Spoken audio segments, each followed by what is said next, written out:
Morning to all of you. So today will discuss vernier system. ठीक है, vernier system क्या होते हैं आपके, जिसमें आपके दो स्केल्स होते हैं। एक आपका ऑर्डिनरी स्केल होता है, सेंटीमीटर स्केल, जिसको हम मेन स्केल बोलते हैं, और दूसरा स्केल उसके ऊपर स्लाइड करता है।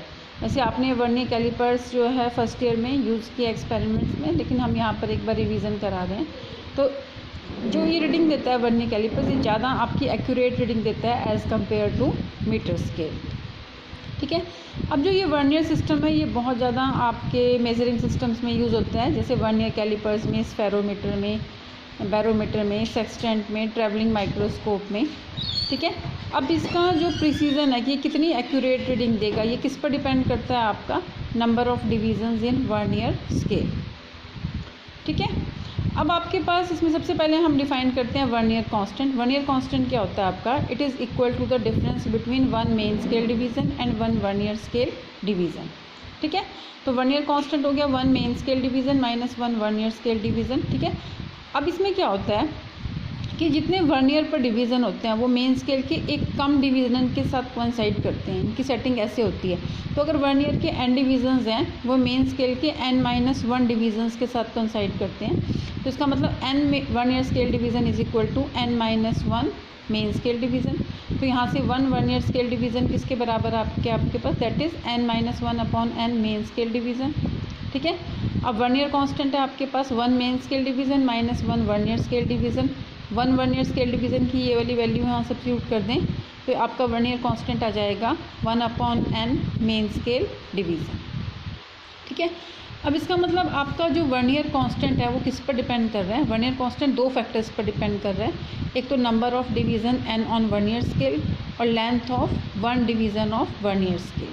ठीक है, तो जितने ज़्यादा आपके नंबर ऑफ डिवीज़न्स होंगे, ठीक है, या जितना आपकी स्मॉलर लेंथ होगी, ठीक है ना, वर्नियर डिवीज़न की, ठीक है ना, उतनी ज़्यादा आपकी एक्यूरेसी होगी, क्योंकि उतना ही आपका लीस्ट काउंट क्या होगा, कम होगा। ठीक है, अब हम इसमें देखेंगे कि हम कैसे वर्नियर कांस्टेंट कैलकुलेट करते हैं अलग अलग डिवाइसेस का। ठीक है, अब सपोज़ आपके पास है कि 50 main divisions of vernier scale of barometer coincide with 49 divisions of its main scale, calculate its vernier constant. ठीक है, if one main scale division is equal to 1 mm।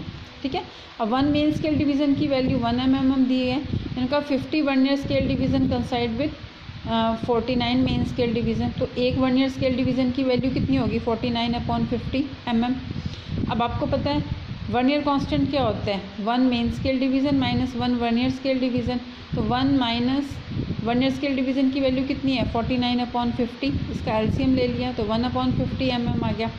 तो वर्नियर कांस्टेंट कितना हो गया आपका, 0.02 mm और 0.002 सेंटीमीटर। ठीक है, अब ऐसे ही एक और न्यूमेरिकल है आपका, if 20 divisions of vernier scale of an instrument they coincide with 19 divisions of main scale, then calculate the vernier constant of instrument if one main scale division is 1 mm। ठीक है, तो इसमें क्या होगा, 20 vernier scale division कंसाइड with 19 main scale division. तो एक vernier scale division किसके बराबर हो गया, 19 upon 20 main scale division. Vernier constant क्या होता है आपका, one main scale division minus one vernier scale division. तो यहाँ से 1 minus 19 upon 20 main scale division, LCM लेके आ गया 1 अपॉन 20 मेन स्केल डिवीज़न। एक मेन स्केल डिवीज़न की आपके पास कितनी वैल्यू है, इन्होंने दी हुई 1 mm।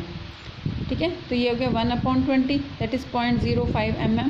सेंटीमीटर में कन्वर्ट करेंगे तो 10 से डिवाइड कर देंगे, 0.005 सेंटीमीटर। ठीक है, इसी तरह चलो एक और न्यूमेरिकल हम डिस्कस कर लेते हैं। ठीक है।